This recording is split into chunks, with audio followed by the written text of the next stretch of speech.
దేవునికి మహిమ కలుగునుగాక.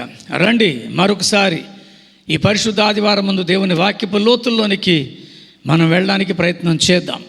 ఈరోజు ప్రియులారా, ప్రత్యేకముగా ప్రకటన గ్రంథం 2వ అధ్యాయం 3వ అధ్యాయంలో 7 సంఘాలకు దూతల చేత ఈ రీతిగా వర్తమానాన్ని పంపించిన దేవుడు 7 సంఘాలలోనూ కామన్గా ఒక విషయాన్ని వ్రాయించారు. జయించు వానికి నేనేమేమి ఇవ్వబోతున్నాననే విషయాన్ని మనం ధ్యానిస్తున్నాం. ఇప్పటికీ 5 విషయాలు మనం ధ్యానించుకున్నాం. 2వ అధ్యాయంలో మొట్టమొదటిగా దేవుని పరదేశంలో ఉన్న జీవవృక్ష ఫలాలు ఇస్తానన్నారు. రెండవదిగా రెండవ మరణము ఏ హాని చేయదని జయించే వాని కొరకు వాగ్దానం ఇచ్చారు. మూడవదిగా జయించువానికి మరుగై ఉన్నటువంటి మన్నాను ఇస్తాను అని దేవుడు మాట్లాడారు. నాలుగవదిగా దేవుని యొక్క సన్నిధిలో జాగ్రత్తగా దేవుని క్రియలు జరిగించేవానికి మనుషుల మీద లేక అక్కడ వాగిన మాట జనముల మీద అధికారాన్ని ఇస్తానని దేవుడు చెప్పారు. 5వదిగా 3వ అధ్యాయము 4, 5, 6 వచనాలలో మనం నేర్చుకున్నాము. దేవుని యొక్క సాన్నిధ్యంలో జయించువానికి తెల్లని వస్త్రములు ఇస్తాను అని. ఈరోజు మరలా 3వ అధ్యాయములో 12వ వచనం నుంచి జయించువారు పొందబోయే మరొక శ్రేష్టమైన స్థితిని మనము జ్ఞాపకం చేసుకుందాం. 3వ అధ్యాయము ప్రకటన గ్రంథం 3వ అధ్యాయము 12వ వచనం ఇలా ఉంది: జయించువానిని నా దేవుని ఆలయములో ఒక స్తంభముగా చేసేదను, అందులో నుండి వాడికి మీదట ఎన్నటికి నీ వెలుపలికి పోడు. మరియు నా దేవుని పేరును పరలోకములో నా దేవుని యొద్ద నుండి దిగివచ్చుచున్న నూతనమైన యెరూషలేమును, నా దేవుని పట్టణపు పేరును, నా క్రొత్త పేరును వాని మీద వ్రాసేదను. సో జయించువాడికి దేవుడిచ్చే ఒక అద్భుతమైనటువంటి స్థితి ఏమిటంటే, నా దేవుని ఆలయములో ఒక స్తంభంగా చేస్తానని దేవుడు అంటున్నాడు. పైగా ఇంకా ఎన్నటికీ ఆ స్తంభము అనగా ఆ ఆలయములో నుంచి వారు వెలుపలికి వెళ్ళరని, అంత మాత్రమే కాక నా దేవుని పేరు పరలోకములో దేవుని యొద్ద నుండి దిగి వస్తున్నటువంటి ఆ నూతనమైన యెరూషలేము యొక్క పేరు, నా దేవుని పట్టణపు పేరు, నా కొత్త పేరు ఆ స్తంభం మీద రాస్తాను.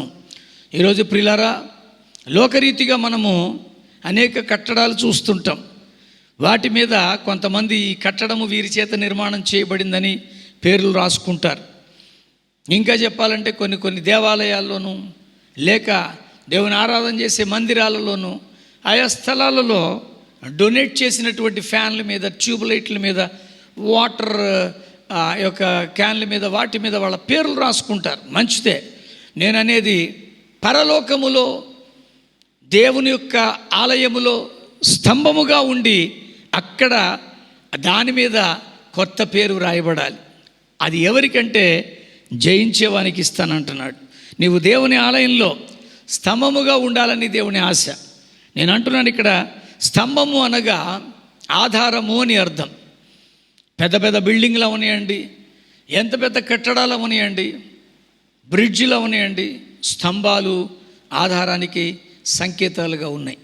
ఈరోజు నేను అంటున్నాను ప్రియులారా, మనము ఆ పరలోకములో కట్టబోతున్నటువంటి దేవుని ఆలయములో స్తంభముగా ఉండాలి. ఇది దేవుడి యొక్క ఆలోచన.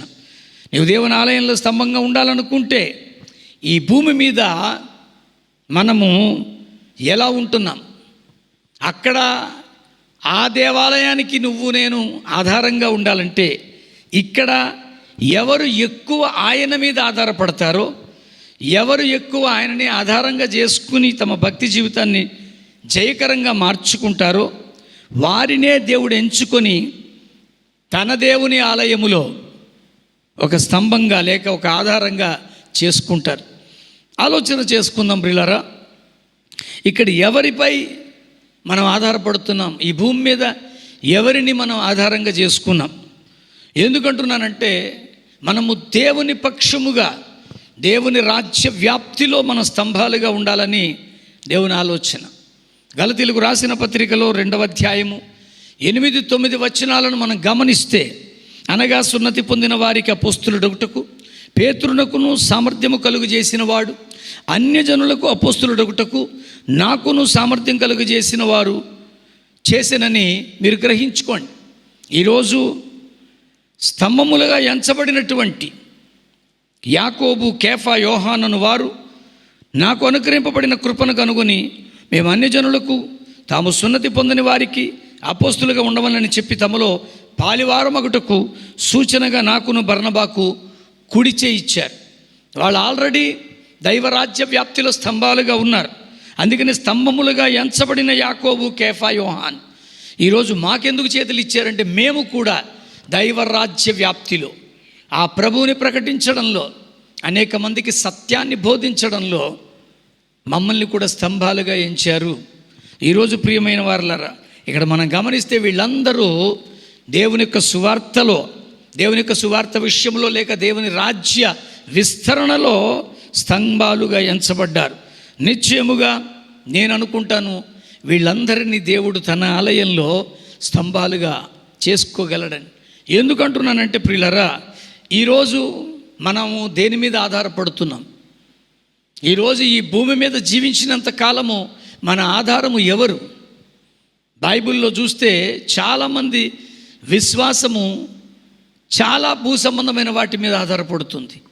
కొన్ని మాటలు చూద్దాం. కొరింథీయులకు రాసిన మొదటి పత్రిక 2వ అధ్యాయము 4-5 వచనాలలో, మీ విశ్వాసము మనుష్యుల జ్ఞానమును ఆధారముగా చేసుకొనక దేవుని శక్తిని ఆధారంగా చేసుకోవాలి అని ఉంది. మీ విశ్వాసం, ఈరోజు మన విశ్వాసము మనుష్యుల యొక్క జ్ఞానం మీద ఆధారమైపోతుంది. అందుకనే ప్రభువైన యేసుక్రీస్తు వారు మార్కు సువార్తలో చెప్తారు, ఆయన స్పష్టంగా అన్నారు, ఈ జనులు లేక ఈ ప్రజలు పెదవులతో నన్ను ఘనపరుచుచున్నారు కానీ వారి హృదయము నాకు దూరముగా ఉన్నది అని ఆగిపోలే. మానవులు కల్పించు లేక మనుషులు కల్పించు పద్ధతులను, దైవోపదేశములను బోధించుచు నన్ను వ్యర్థముగా ఆరాధిస్తున్నారు అని చెప్పారు. ఈరోజు మనుష్య జ్ఞానాన్ని బట్టి మన భక్తి జీవితం ఉందండి. అందుకనే ఈరోజు అలా బోధించే ప్రతివాడు గురువు అయిపోయాడు. ఎందుకంటే మనకు ఆ జ్ఞానం లేదు. ఆ మనిషికి అంత జ్ఞానాన్ని దేవుడిచ్చాడు, ఆ మానవుడికి అంత జ్ఞానాన్ని దేవుడిచ్చాడని ఆ దేవుడిని చేసేసాం ఆ మనిషిని. కానీ నీకు నాకు కూడా జ్ఞానం ఇచ్చాడు. ఈరోజు మన భక్తి అంతా ఆ మనుష్యుల యొక్క జ్ఞానం మీద. ఒక దైవజనుడు ఏదైనా చెబితే ఆ దైవజనుడి జ్ఞానం మీద ఆధారపడి మన భక్తి ఉంది. ఈరోజు చాలా మంది జీవితంలో ఆ పైన ఎవరు చెప్తున్నారో వాళ్ళ జ్ఞానాన్ని బట్టే మన భక్తి. కానీ భగవంతుడిని తెలుసుకోవడానికి వారి జ్ఞానం కాదు, మన జ్ఞానాన్ని ఉపయోగిద్దాం. ఎందుకంటున్నానంటే జ్ఞానమే మనకి ఆధారంగా ఉండాలి, మన జ్ఞానమే మనకు ఆధారంగా ఉండాలని దేవుని లేఖనాలు మాట్లాడుతున్నాయి.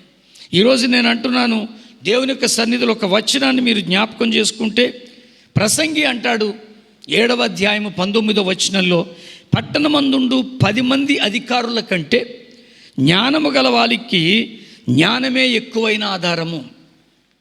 ఈరోజు మనుషుల యొక్క జ్ఞానం మీద ఆధారపడి మన భక్తి జీవితాలు ఉండకూడదు, మన ఆధ్యాత్మిక జీవితాలు ఉండకూడదు. బహుశా మనుషుల మీద ఆధారపడి మన యొక్క వ్యక్తిగతంగా ఒక ఓనర్ మీద ఆధారపడి వర్కర్స్ ఆధారపడడంలో తప్పు లేదు. ఆ ఓనర్ గారు పని చేయించుకుంటున్నారు, జీతం ఇస్తున్నారు. కానీ ఆధ్యాత్మిక రంగంలో మన జ్ఞానాన్ని మనం ఉపయోగించలేకపోతున్నాం. మనకు అందరూ చెప్పేవారే, ఎందుకంటే మన జ్ఞానాన్ని మనం బయటికి తీసుకురావట్లే. ఈరోజు మనుష్యుల జ్ఞానానుసారంగా దానిని ఆధారంగా చేసుకొని దేవుని శక్తిని మనం ఆధారం చేసుకోలేకపోతున్నాం. అందుకని ఇక్కడ అంటాడు, జ్ఞానము గలవానికి జ్ఞానమే ఎక్కువైన ఆధారం. ఈరోజు ఈ ఆధ్యాత్మిక చింతన కలిగిన భక్తులతో నేను మాట్లాడుతున్నాను. ఒకరోజు ఈ జీవితాలన్నీ పోతాయండి. ఈ ఆస్తులు, సంపాదన, పేరు, ప్రఖ్యాతి, ఘనకీర్తులు ఇవన్నీ కూడా మట్టిపాలైపోతాయి. చివరికి మన జ్ఞానం ఒక్కటే మనల్ని పరభాగ్యం చేరుస్తుంది. ఆ జ్ఞానం గురించే నా పరిశుద్ధ గ్రంథం బోధిస్తుంది. నేను మళ్ళీ చెప్తున్నాను, పరిశుద్ధ గ్రంథం భక్తిని ఎప్పుడూ బోధించలే. పరిశుద్ధ గ్రంథం నెవర్ టీచర్స్ అబౌట్ భక్తి. పరిశుద్ధ గ్రంథం అనే ఈ Bible, it always reveals the wisdom of God. దేవుని జ్ఞానాన్ని బోధించే అత్యున్నత గ్రంథం. అందుకని ఆ జ్ఞానాన్ని మనం తెలుసుకోవాలి. ఈరోజు మనుషుల జ్ఞానంతో మనం ఆధారపడి భక్తి చేస్తే మనకి లాభదాయకం కాదది. ఆ పరభాగ్యంలో దేవుని యొక్క ఆలయములు స్తంభంగా మనం కట్టబడలేం. ఇంకా చూస్తే సామెతల్లో 3వ అధ్యాయం 5వ వచనంలో, నీ స్వబుద్ధిని ఆధారంగా చేసుకొనక. ఈరోజు చాలామందికి తమ సొంత బుద్ధిని ఆధారంగా చేసుకుంటారు. నాకు తెలుసు అన్నీ, నాకు ఎవడ చెప్పక్కర్లా. ఇలాంటి మాటలు అనేవాళ్ళని చాలామందిని చూశాను. ఎందుకంటున్నా అంటే నీ పూర్ణ హృదయంతో యెహోవాయందు నమ్మకం ఉంచు. మన సొంత బుద్ధి మనకేది నేర్పదండి. మన సొంత బుద్ధి కాకుండా ఆ భగవంతుడి మీద ఆధారపడినప్పుడు ఆయన జ్ఞాన సందేశాన్ని మనకు అందిస్తాడు. ఆయన జ్ఞానాన్ని మనకు బయలుపరుస్తాడు. ఖచ్చితంగా ఈరోజు మనము దేని మీద ఆధారపడుతున్నామో చెప్తున్నాను. ఒకటి, మనుషుల జ్ఞానం మీద. రెండవదిగా మన సొంత బుద్ధుల మీద. యెహోషయ అనేటువంటి భక్తుని ద్వారా 8వ అధ్యాయము 11వ వచనంలో, ఎఫ్రాయిము పాపమునకు ఆధారముకు బలిపీఠములు ఎన్నెన్నో కట్టెను, అతడు పాపము చేయుటకు అవే ఆధారాలయ్యాయి. ఈరోజు పాప ఆలోచనలు, పాప తలంపులు, పాప క్రియలు, ఒక మనిషిని ద్వేషచూపు చూడడమే పాపమని నా బైబిల్ చెప్పింది. వ్యభిచారం చేయడం పాపము ప్రక్కన పెట్టండి, మోహపు చూపు చూస్తేనే పాపం అని చెప్పింది. ఈరోజు నేను అంటున్నాను, చాలామంది తోటి వారిని కించపరిచి లేక తక్కువ చేసి పాస్టర్లను మాటలని, సంఘాలను మాటలని, విశ్వాసులను మాటలని పాపం కూడబెట్టుకుంటున్నాం. ప్రియమైన భక్తులారా, మనకొద్దండి. ఏమండి, ఆలోచన చేయండి. ఈరోజు పాపానికి ఆధారమయ్యే బలిపీఠాలు మనం కడుతున్నాం. లిటరల్గా బలిపీఠాలంటే ఆ రోజుల్లో ఇశ్రాయేలీలు కట్టుకున్న బలిపీఠాల గురించి నేను మాట్లాడట్లా. ఈరోజు మన హృదయమే బలిపీఠం అన్నారు. ఈ బలిపీఠాన్ని మనం దేనితో కడుతున్నాం? పాపానికి ఆధారమే. ఒకటి చెడిపోవాలని, పడిపోవాలని, వాడి పాడైపోవాలని, ఒక సంఘం చెదిరిపోవాలని, మొక్కలైపోవాలని. ఏమిటండి ఆలోచనలు? ఈరోజు నువ్వు దేని మీద ఆధారపడుతున్నావు మిత్రమా? అందుకని ఇప్పటికంటున్నాను, మనుషుల జ్ఞానం మీద, రెండవది స్వబుద్ధి మీద, మూడవది పాపానికి ఆధారమయ్యే విషయాల మీద. యెషయా గ్రంథము 30వ అధ్యాయం 12వ వచనంలో, అందుచేత ఇశ్రాయేలు యొక్క పరిశుద్ధ దేవుడు ఇలాగ సెలవిస్తున్నాడు, మీరు ఈ వాక్యము వద్దని త్రోసివేసి బలాత్కారమును కృత్రిమమును నమ్ముకొని అట్టి వాటిని ఆధారంగా చేసుకుంటున్నారు. వాక్యం వద్దండి చాలామందికి. టెంపరీగా జరిగే హీలింగ్స్ కావాలి, అప్పటికప్పుడు జరిగిపోతున్నటువంటి ఇన్స్టాంట్ ప్రాసెస్ కావాలి. నేను చాలా ఖచ్చితంగా చెప్తున్నాను. నేను ఈరోజు ఇదే చాలామంది పాస్టర్లు ప్రాక్టీస్ చేస్తున్నారు, సంఘం కూడా ప్రాక్టీస్ చేస్తుంది. నా సహవాసానికి ఒక ఆయన వచ్చాడు, సడన్గా రావడం మానేశాడు. ఒక నెల రోజులు వచ్చి ఆశ్చర్యం ఏంటి, నేను అతని దారిలో కనపడినప్పుడు అడిగాను, ఏమండి రాలేదంటే, నేను 4 వారాలు వచ్చాను, దేవుడు ఏం చేశాడు? వాడు తను రావడం మీద ఆధారపడి ఉన్నాడే తప్ప భగవంతుడి మీద ఆధారపడలా. ఈరోజు చాలామంది సంఘ నాయకుల మీద ఆధారపడతారు, పాస్టర్ల మీద ఆధారపడతారు. ఎప్పుడైతే వాళ్ళు ఫెయిల్ అయ్యారో పాస్టర్ని పట్టుకు తిట్టేస్తారు, సంఘాన్ని పట్టుకు తిట్టేస్తారు. నేను మళ్ళీ చెబుతున్నాను, నువ్వు దేని మీద ఆధారపడుతున్నావు బిడ్డ?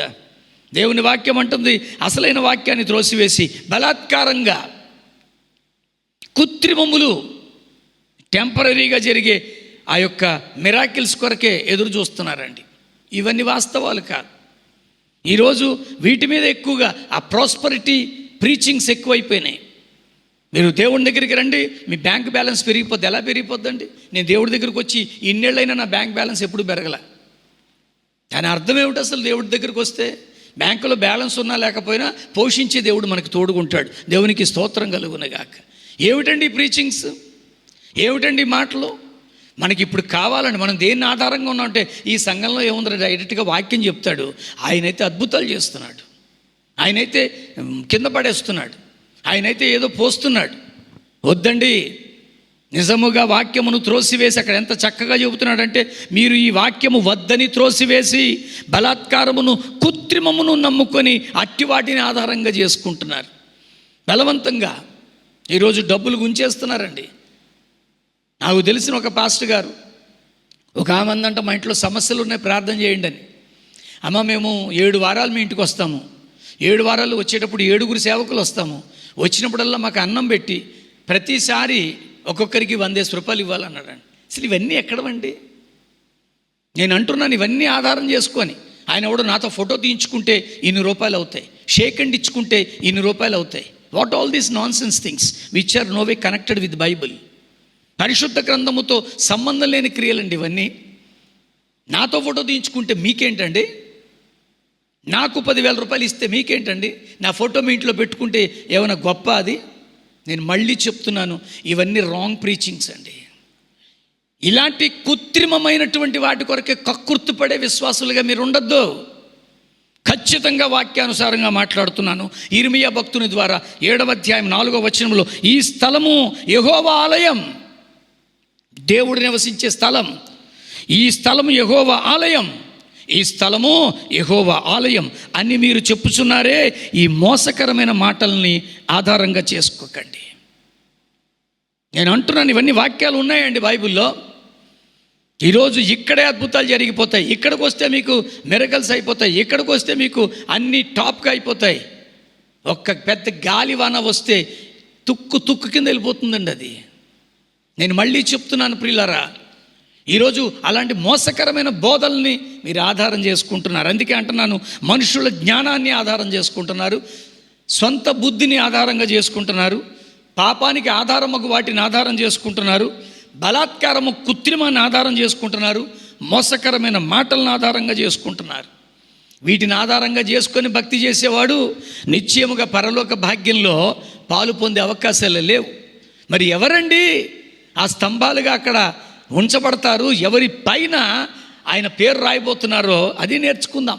యెహెజ్కేలు గ్రంథం 33వ అధ్యాయం 13వ వచనం, నీతిమంతుడు నిజముగా బ్రతుకునని నేను చెప్పినందున అతడు తన నీతిని ఆధారంగా చేసుకొని పాపము చేసిన ఎడల అతని నీతి క్రియలన్నిటినీ ఏది జ్ఞాపకం రాదు. అసలు మన ఆధారం ఏంటంటే నీతి ఆధారంగా ఉండాలి. ఈరోజు నీతిని ఆధారంగా చేసుకోవడం మానేసి ఎన్ని పాపక్రియలు జరుగుతున్నాయండి, ఎన్ని తప్పుడు బోధలండి, ఎన్ని అసభ్యకరమైనటువంటి కార్యాలండి. నేను మళ్ళీ చెప్తున్నాను, ప్రియమైన దేవుని జనాంగమా, నీతిని నువ్వు ఆధారంగా చేసుకొని నీ భక్తి చేయగలుగుతున్నావా? Are you following the righteousness? This is what Jesus Christ said. యేసుక్రీస్తు వారు మొట్టమొదటిగా చెప్పిన మాట ఏంటో తెలుసా? Follow my righteous. నా నీతిని, నా రాజ్యాన్ని మొదట వెతకండి. ఎంత స్పష్టంగా చెప్పాడండి.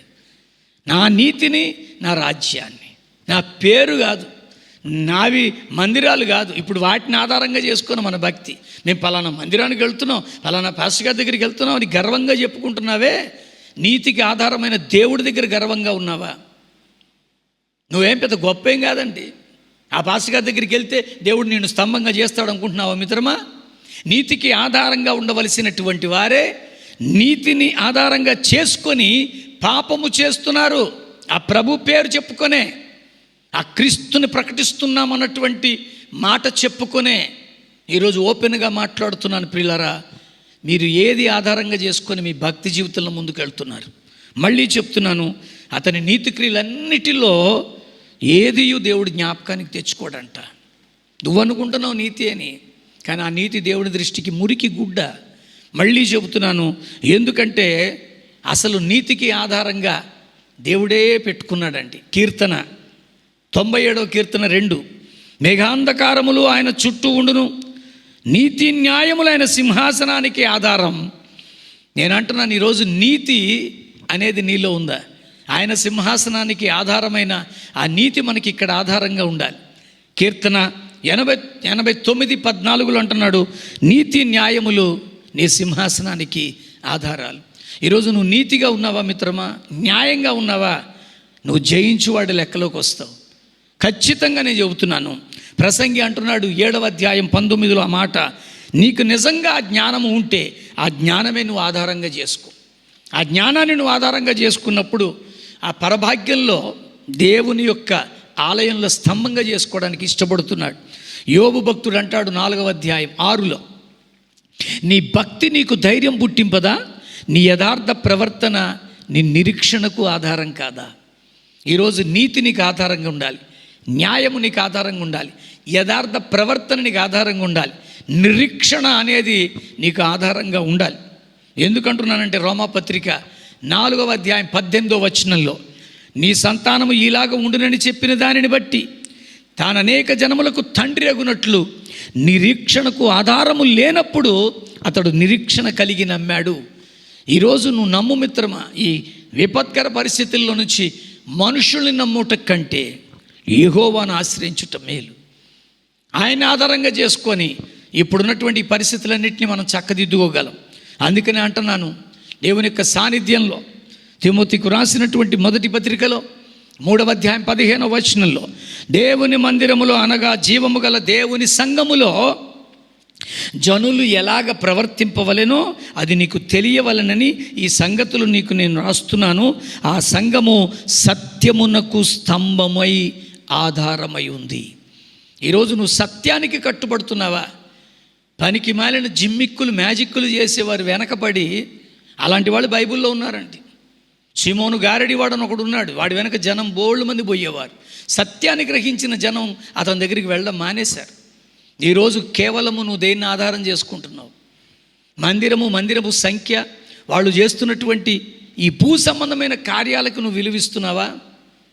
నువ్వు సత్యాన్ని ఆధారంగా చేసుకో మిత్రమా. అందుకని అక్కడ అన్నాడు, సత్యమునకు స్తంభమును ఆధారమై ఉంది. అసలు నీకు నాకు దేవుడే ఈ భూమి మీద ఉన్నంతకాలం ఆధారంగా ఉండాలి. కీర్తనకారుడు అంటున్నాడు 3వ అధ్యాయం 5లో, యెహోవా నాకు ఆధారం, ఆయనే నాకు ఆధారం. కీర్తనకారుడే అంటున్నాడు 62:7లో, నా రక్షణకు నా మహిమకు దేవుడే ఆధారం, నా బలమైన ఆశ్రయదుర్గం, నా ఆశ్రయము దేవుని యందే ఉంది. ఎవరైతే ఇలాంటి ఆధారాన్ని, సత్యాన్ని ఆధారంగా చేసుకొని, నీతిని ఆధారంగా చేసుకొని, న్యాయాన్ని ఆధారంగా చేసుకొని, యథార్థమైన ప్రవర్తనను ఆధారంగా చేసుకొని, నిరీక్షణను ఆధారంగా చేసుకొని, వీటన్నిటిలో నుంచి జయం పొందిన వాడు ఉంటాడో వాడు ఖచ్చితంగా అతనిని దేవుడు తన ఆలయంలో ఒక స్తంభంగా చేసుకోవడానికి ఇష్టపడుతున్నాడు. Would you like to be like that? మీరు అలా ఉండడానికి ఇష్టపడుతున్నారా? The who leans upon God when is on earth. ఈ భూమి మీద ఎవరైతే దేవుని మీద ఆధారపడి తమ అడుగులు వేస్తారో వారందరినీ they will be a great pillar in his temple. ఆయన ఆలయములో వారిని స్తంభాలుగా మార్చుకుంటాడు. అడుగుదాం, ప్రభువా నన్ను నీ యొక్క ఆలయంలో ఒక స్తంభంగా ఉంచయ్యా. నేను లోకరీతిగా ఉన్నటువంటి ఇవన్నీ నాకు అక్కర్లా. ఈ లోకరీతిగా ఉన్నటువంటి మనుషుల జ్ఞానం మీద నేను ఆధారపడను. ఈ లోకరీతిగా ఉన్నటువంటి స్వబుద్ధిని నేను ఆధారం చేసుకోను. ఈ లోకరీతిగా ఉన్నటువంటి పాపానికి ఆధారమొక విషయాల్లో నేను ఉండను. ఈ లోకరీతిగా ఉన్నటువంటి బలాత్కారపు భక్తిలోను కృత్రిమమైనటువంటి భక్తి నాకు ఆధారంగా ఉండకూడదు. మోసకరమైన మాటలు నేనేమాత్రం ఆధారం చేసుకోక, సత్యము, యథార్థత, నీతిని ఆధారంగా చేసుకొని నీ మీద ఆనుకొని పరభాగ్యంలో నీవు కట్టబోయే ఆ దేవుని ఆలయంలో ఒక స్తంభంగా నేను ఉండాలని ఆశపడదామా? ప్రార్థన చేసుకుందాం. పరిశుద్ధుడైన దేవా, కృపగల మా తండ్రి, ఇదిగో జయించు వానిని నా దేవుని ఆలయములో ఒక స్తంభంగా చేస్తానని మాటిచ్చావు. నిజమే, స్తంభము ఆధారానికి సూచనగా ఉంది. మేము ఈ భూ సంబంధమైన వాటి మీద ఆధారపడకుండా పర సంబంధమైన వాటి మీద ఆధారపడుతూ భూమి మీద జీవించినంత కాలము నమ్మకంగా ఉండి తుదకు పరభాగ్యం చేరినప్పుడు నీ దేవుని ఆలయంలో నన్ను ఒక స్తంభంగా ఉంచాను. అలాంటి స్థితిని మాకు అందరికీ దయచేయమని యేసు నామమందు ప్రతిష్ఠించుకొని ప్రార్థించి పొందుకుంటున్నాం పరమ తండ్రి, ఆమెన్. తండ్రి అయిన దేవుని ప్రేమయు, రక్షకుడైన యేసుక్రీస్తు వారి కృపయు, పరిశుద్ధాత్మ దైవ సన్నిధి దేవుని ఆలయములో స్తంభముగా ఉండినంత వరకు మనల్ని భూమి మీద సత్యములోను, నిరీక్షణలోను, న్యాయములోను, యథార్థమతులోను ఆయనే తోడుండి నడిపించును గాక. ఆమెన్. అందరికీ వందనాలు. దైవాత్మిక తోడుగుండును గాక. God bless you.